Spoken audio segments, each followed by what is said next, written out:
Assalamualaikum warahmatullahi wabarakatuh. Alhamdulillahirabbil alamin. Wabihi nasta'inu ala umuri dunya waddin. Asyhadu an la ilaha illallah wahdahu la syarikalah wa asyhadu anna Muhammadan abduhu wa rasuluh. Allahumma shalli ala sayyidina Muhammad wa ala alihi wa sahbihi ajmain. Saudaraku kaum muslimin, pada kesempatan ini saya ingin menyampaikan atau mengingatkan kembali tentang perjalanan hidup manusia yang teramat panjang. Manusia dimulai dari alam arwah, kemudian fase berikutnya adalah alam rahim. Dari alam rahim manusia lahirlah ke dunia. Dari dunia akan menuju alam kubur atau alam barzah. Dari alam barzah akan menuju alam mahsyar. Di alam mahsyar, setelah itu manusia akan ketemu namanya hisab, perhitungan amal. Setelah perhitungan amal, adalah manusia akan melewati jembatan atau sirotol mustaqim, yang akan melewati jembatan tersebut yang terbentang melewati neraka. Kemudian setelah itu manusia akan pada fase yang terakhir, yaitu surga atau neraka. Begitu panjangnya perjalanan hidup manusia yang harus ditempuh. Tentunya kita harus menyiapkan bekal untuk itu semua. Mungkin hal ini sering disampaikan oleh para dai, tapi mungkin kita telah melupakannya karena kesibukan kita dengan urusan dunia. Perjalanan hidup manusia ini begitu panjang. Tadi diawali dengan alam arwah, di mana manusia ini di alam arwah Allah telah mengambil sumpah kepada arwah-arwah anak cucu Adam ketika dikeluarkan dari tulang sulbinya. Alastu birobikum, qalu bala syahidna. Kata Allah, apakah aku ini Tuhanmu? Betul, kata manusia. Kata arwah-arwah manusia, betul. Saya bersaksi bahwa Allah Tuhannya manusia. Al-Quran Surat Al-A'raf ayat 172 al-ayah. Jadi sejak di alam arwah manusia sudah diambil sumpah bahwa Allah itu Tuhannya manusia, sehingga manusia tidak akan dapat mengelak lagi. Kemudian kita hadapkan wajah kita kepada Allah Subhanahu wa ta'ala yang fitrah, agama yang fitrah, agama yang lurus, setiap fitrah manusia, karena manusia diciptakan sesuai fitrahnya, yaitu menyembah Allah Subhanahu wa ta'ala. Al-Quran Surat Ar-Rum ayat 30.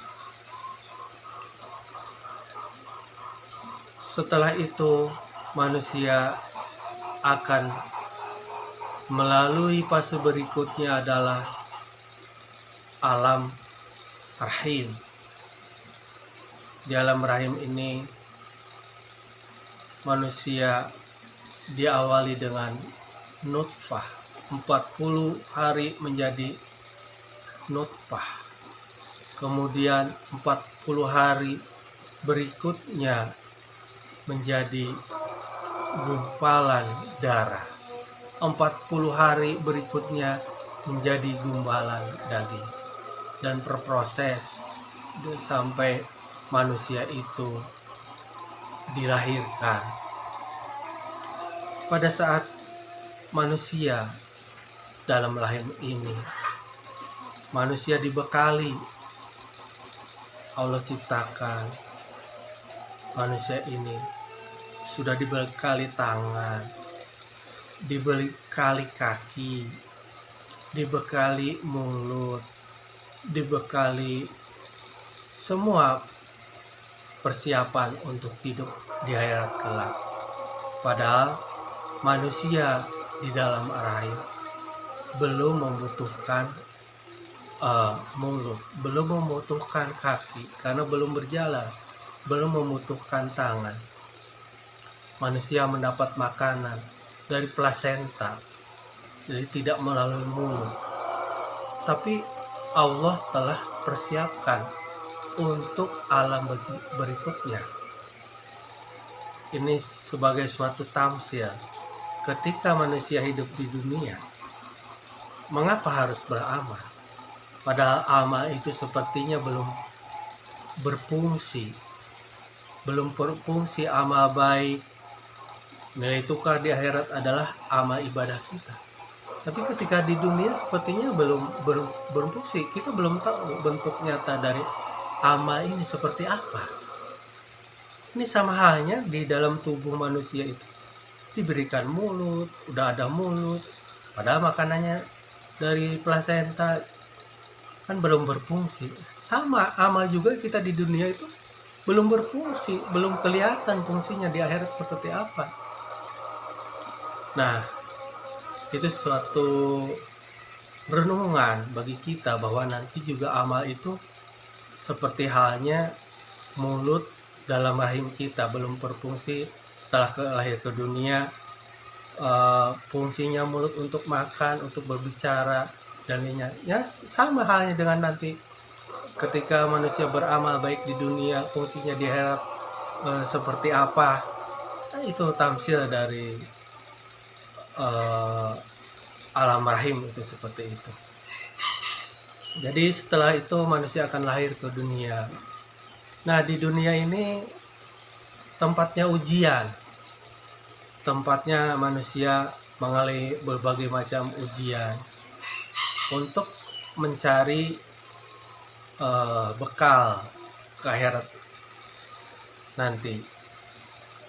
Jadi manusia diberikan ujian di alam dunia, tapi Allah kan memberikan pedoman hidup, pedoman teknis hidup, yaitu Al-Quran. Nah, ketika di dunia manusia mengalami berbagai permasalahan, berbagai cobaan hidup, ketika kita misalkan kita punya anak sekolah, ada masalahnya waktu sekolah, biayanya, biaya hidupnya.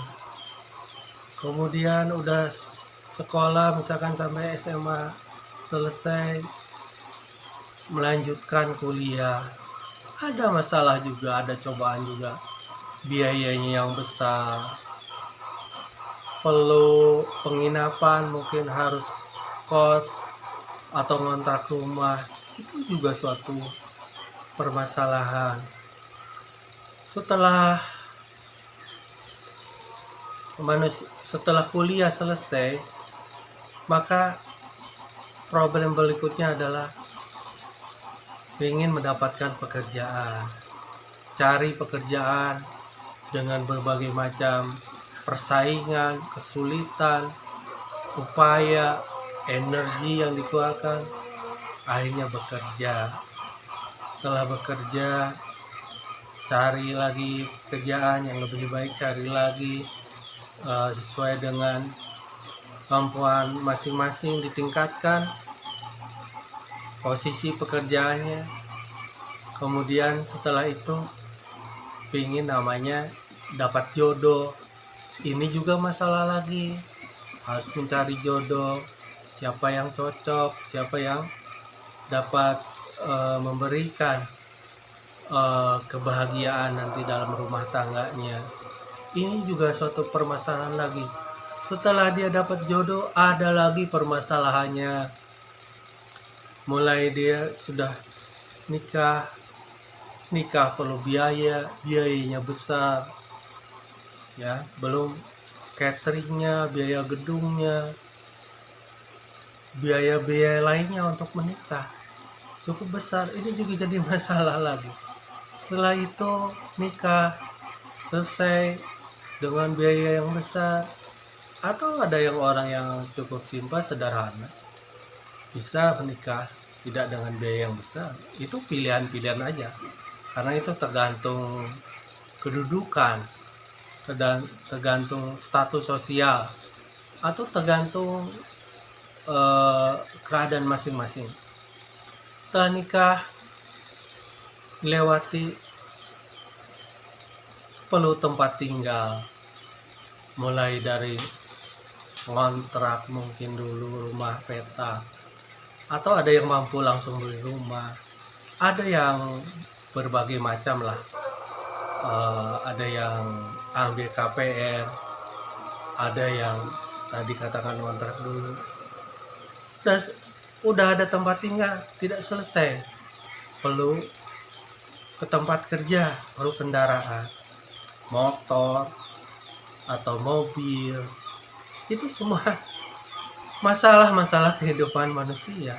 Setelah itu tercapai semuanya, misalkan orang udah punya rumah, senang punya rumah, punya kendaraan, senang. Itu senangnya itu sifatnya sementara aja.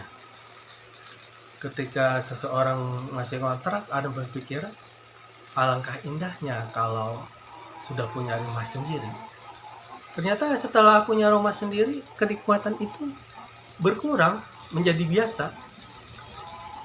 Tidak terasa lagi nikmatnya punya rumah. Padahal bagi orang yang belum punya rumah, itu suatu kenikmatan besar.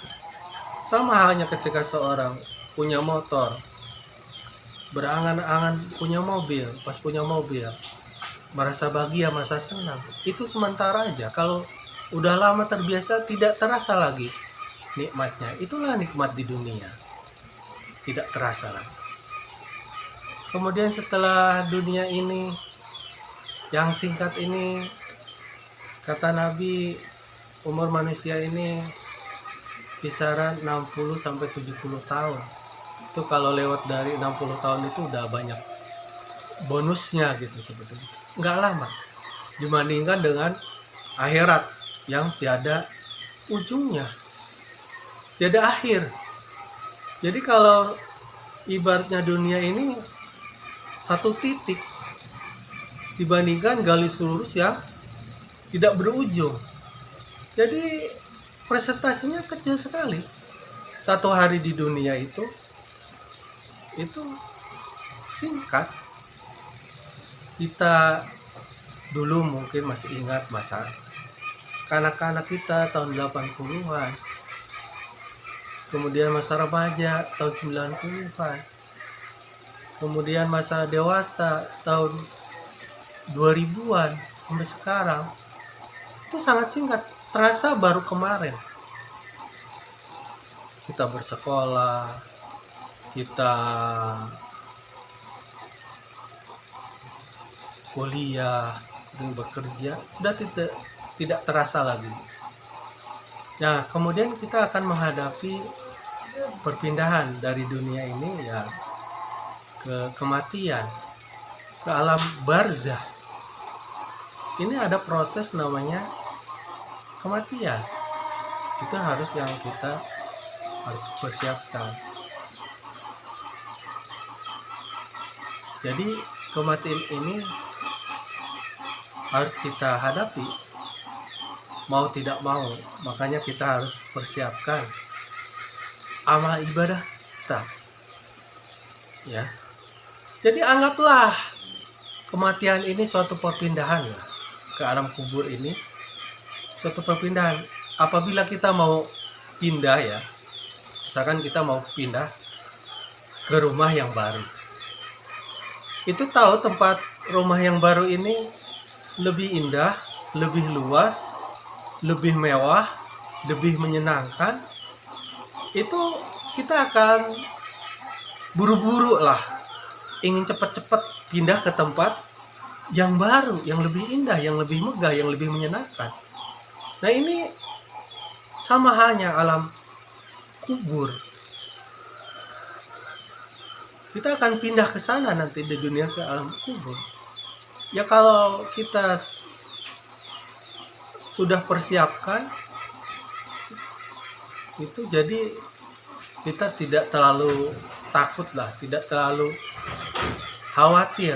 Yang penting kita beribadah kepada Allah sesuai Al-Quran dan Sunnah. Kita mengikuti petunjuk Al-Quran, petunjuk dari hadis Nabi, dari Sunnah Nabi Sallallahu Alaihi Wasallam.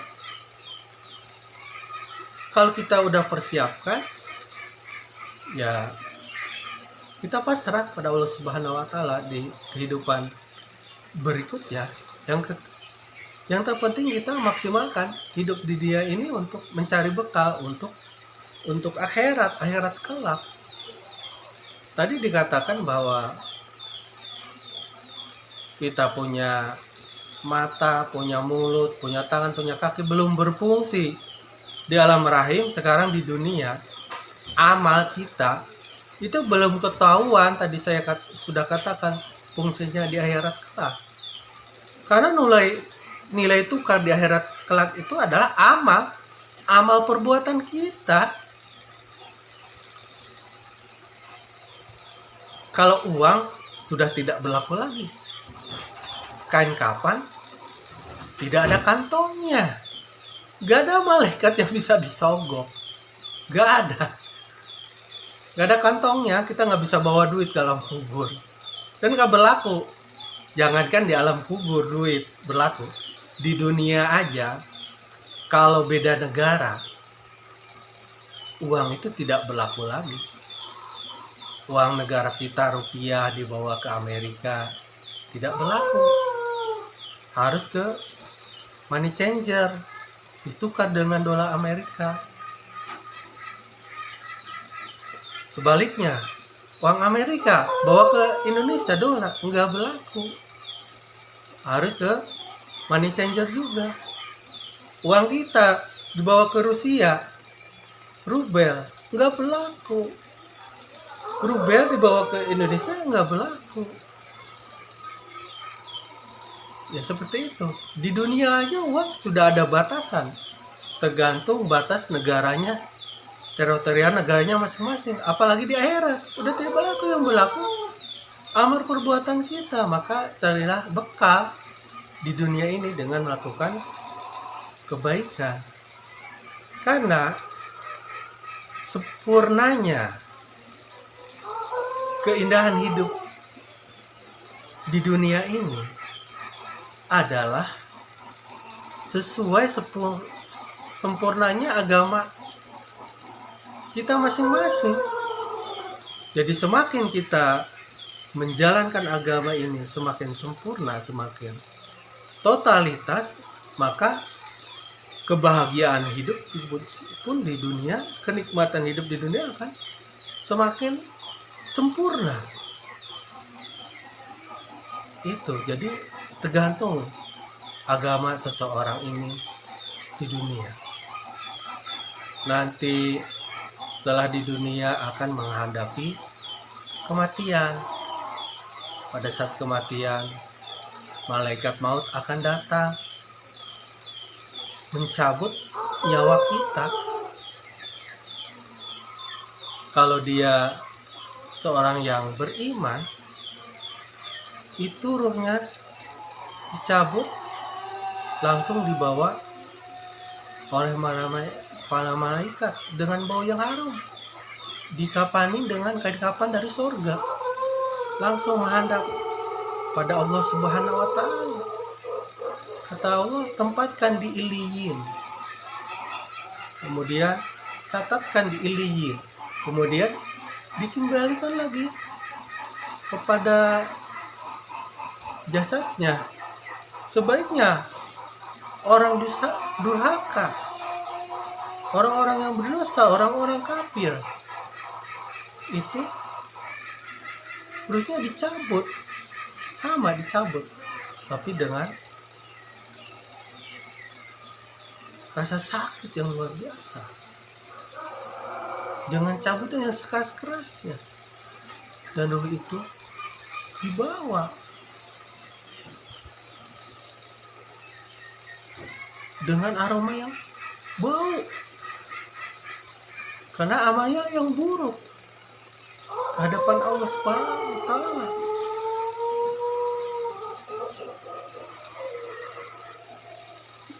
Makanya kita harus beristighfar, bertobat mengenai proses yang kita akan alami pada waktu sakaratul maut. Rekaman perjalanan hidup kita akan dibuka kembali Allah Subhanahu wa Ta'ala, diputar ulang, ya, seperti kita memutar kaset. Jam dulu kaset, ya, kemudian CD, sekarang udah nggak ada lagi tuh. Itu kalau udah lama nggak digunakan, gerak, nggak lancar mutarnya. Coba kita putar film-film yang lama atau apalah, cari video lama, itu akan nggak lancar gitu. Ya sama halnya orang manusia diputar kembali kehidupannya dari awal dia lahir, sekolah, kuliah, bekerja, berumah tangga, sampai akhir hidupnya diputar ulang. Kalau dia banyak keburukan akan macet, akan menakutkan lah. Padahal semua ini sekarang perjalanan hidup kita itu sifatnya lupa. Dosa-dosa kita lupakan. Kecuali orang-orang yang diberi hidayah, selalu ingat dengan dosa-dosanya, akhirnya bertobat. Ingat ya, kalau kita tidak diberikan ilham oleh Allah untuk beristighfar, untuk bertobat, tandanya ini akan disiksa oleh Allah Subhanahu wa Ta'ala. Manusia tidak merasa, apalagi orang yang berbuat dosa belum bertobat, tapi Allah berikan kesejahteraan, berikan kekayaan, berikan kedudukan, berikan fasilitas hidup yang mewah. Dia pikir dosanya sudah diampuni, padahal dia belum tobat. Padahal itu semuanya akan menjadi penambah siksa. Nah, kemudian tadi sudah fase kematian, kemudian akan menghadapi alam kubur. Alam kubur ini bisa menjadi taman sorga atau lembah-lembah neraka. Karena di alam kubur ini itu akan diperlihatkan tempatnya di akhirat kelak apa. Orang yang calon masuk surga diperlihatkan pintu sorga, gambaran sorga siang dan malam. Aroma udaranya sudah terasa, begitu nikmatnya bagi mereka yang akan masuk neraka. Diperlihatkan tempatnya di neraka, pagi sore, begitu menakutkan. Rasa panasnya sudah terasa, aromanya sudah terasa. Horor, kalau kita tidur ya, bermimpi sesuatu yang menakutkan, pasti kita capek, merasa lelah, merasa seolah-olah kita mengalami betul gitu. Ini juga sama di akhirat kelak, di alam kubur kelak akan merasakan kira-kira seperti mimpi itulah. Itu suatu gambaran aja, saya tidak tahu persis. Kemudian dari alam kubur ini kita akan pindah ke alam akhirat, ya. Jadi setelah sasangkala kedua ditiupkan, manusia yang meninggal semuanya akan bangkit dari kubur. Jadi Allah menurunkan hujan.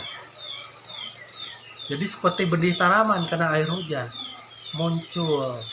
Kayak tanaman toge muncul, tanam kacang muncul, itu manusia akan bermunculan, hidup kembali setelah sasangkala yang kedua, hidup kembali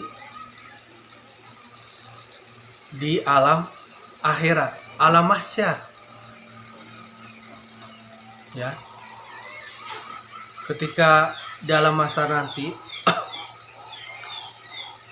manusia mencari para nabi masing-masing, memohon pertolongan, tapi tidak dapat memberi pertolongan. Ada yang datang ke Nabi Adam, ada yang datang ke Nabi Musa, ada yang datang ke Nabi Ibrahim. Semuanya tidak dapat pertolongan. Di alam akhirat ini, alam mahsyar ini, satu hari sama dengan 50.000 tahun. Begitu lamanya manusia di sana. Matahari sekitar 1 mil. Jadi orang akan tenggelam sesuai amalnya masing-masing. Ada yang tenggelam keringatnya semata kaki, ada yang sebetis, ada yang sedengkul, ada yang sampai seleher, ada yang sampai tenggelam dengan keringatnya masing-masing, ya. Dan ketika di akhirat itu manusia akan ditanya tentang 5 hal. Umurnya dipakai untuk apa?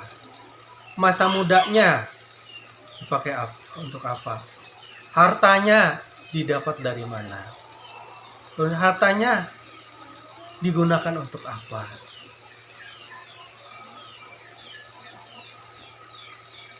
Ya. Kemudian ilmunya dimanfaatkan untuk apa? Ini pertanyaan-pertanyaan ini akan diajukan kepada kita semua. Jadi harus kita ingat. Bukan ingat kita hafal begitu, bukan.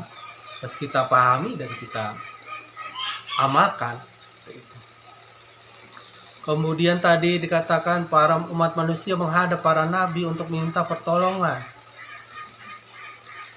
Tapi yang dapat memberikan syafaat adalah Nabi Muhammad SAW. Ketika itu Nabi Muhammad bersujud di hadapan Allah Subhanahu wa Ta'ala. Kemudian kata Allah, bangkitlah, dan kalau meminta ampunan akan diampuni, kalau meminta syafaat akan diberikan syafaat. Jadi ya, Nabi Muhammad yang akan memberikan syafaat kepada umat manusia, maka beruntunglah kita.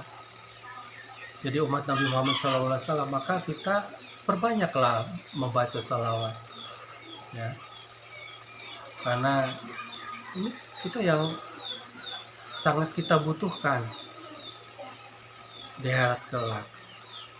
Bacalah Al-Imran ketika di dunia ini, ayat 193, 194, agar nanti di hari kiamat nanti mendapat pertolongan Allah Subhanahu wa Ta'ala. Kemudian tadi di alam mahsyar yang begitu panjang, manusia akan melewati fase berikutnya adalah hisab, penghisaban, perhitungan amal. Orang yang menjalim akan diperhitungkan. Setiap dosa diperhitungkan sama manusia. Orang-orang yang jalim akan diadili.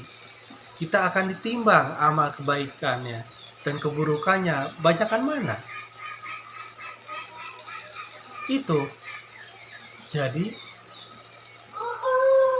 di akhirat kelak, jangankan amal manusia, kambing yang bertanduk menyeruduk kambing yang tidak bertanduk, itu akan dibalas oleh kambing yang tidak bertanduk. Seperti itu keadilan Allah Subhanahu wa Ta'ala. Maka jika ada orang berbuat zalim kita di dunia, biarkan saja, kita tidak usah membalasnya, karena nanti juga ada perhitungan amalnya. Ya, tadi sampai dikatakan tadi akan dihisab. Kita memerlukan satu amal kebaikan saja, ingin kita lihat dari buku catatan amal ini, satu kebaikan saja. Makanya banyaklah kita sekarang di dunia menanam kebaikan. Biar nanti di akhirat kelak, di hari penghisaban, amal kita lebih banyak kebaikannya daripada keburukannya. Itulah proses hisab, perhitungan amal kita. Setelah proses hisab selesai, kita akan menyeberangi jembatan Sirat, menyatu Sirat yang terbentang di atas neraka menuju surga. Itu kecepatannya menyeberang tergantung amalnya masing-masing. Ada yang secepat kilat, ada yang secepat angin, ada yang secepat kuda yang berlari kencang, ada secepat orang berlari,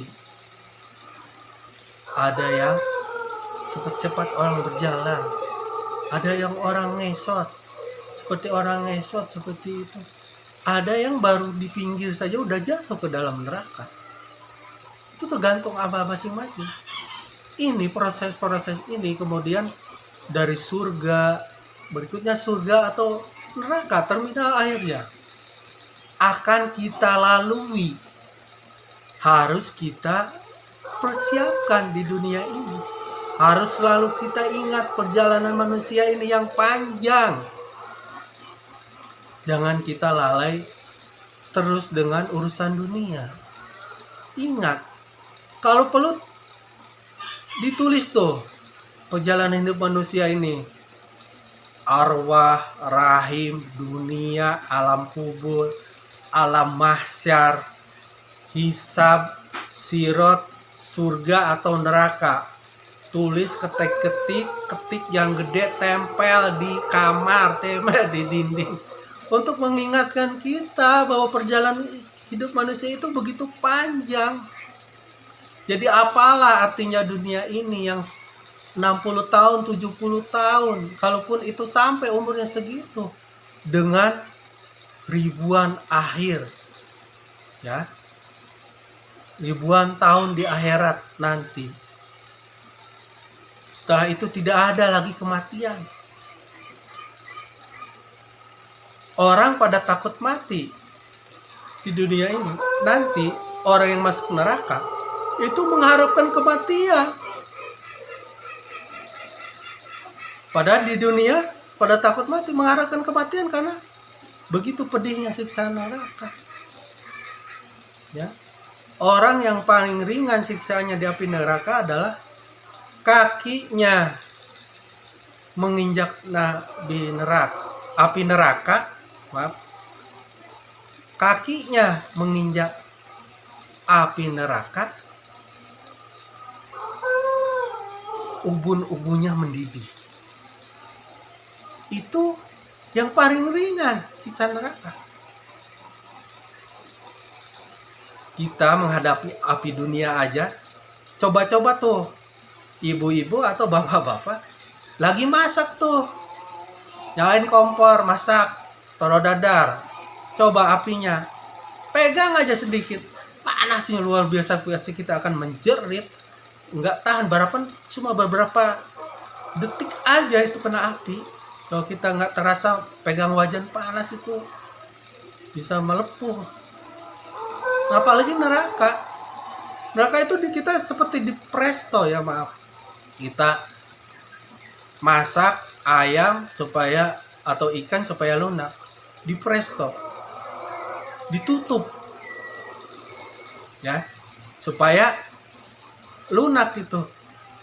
Nah, Manusia itu di neraka seperti itu, di presto, ditutup pintu nerakanya. Itu ayam, ikan dalam keadaan mati. Itu orang di neraka dalam keadaan hidup di presto. Bagaimana kita merasakannya? Maka kita selagi di dunia ini, mari kita bertobat kepada Allah Subhanahu wa Ta'ala, karena dunia ini bagaikan orang yang menyeberang saja sebentar. Bagaikan seorang musafir melewati pohon beristirahat sebentar, melanjutkan perjalanannya lagi, seperti itu. Bagaikan orang yang di jalan tol mau ke Surabaya misalkan, mampir di rest area sebentar, lanjutkan lagi perjalanannya, hanya itu. Jadi dunia ini cukup singkat.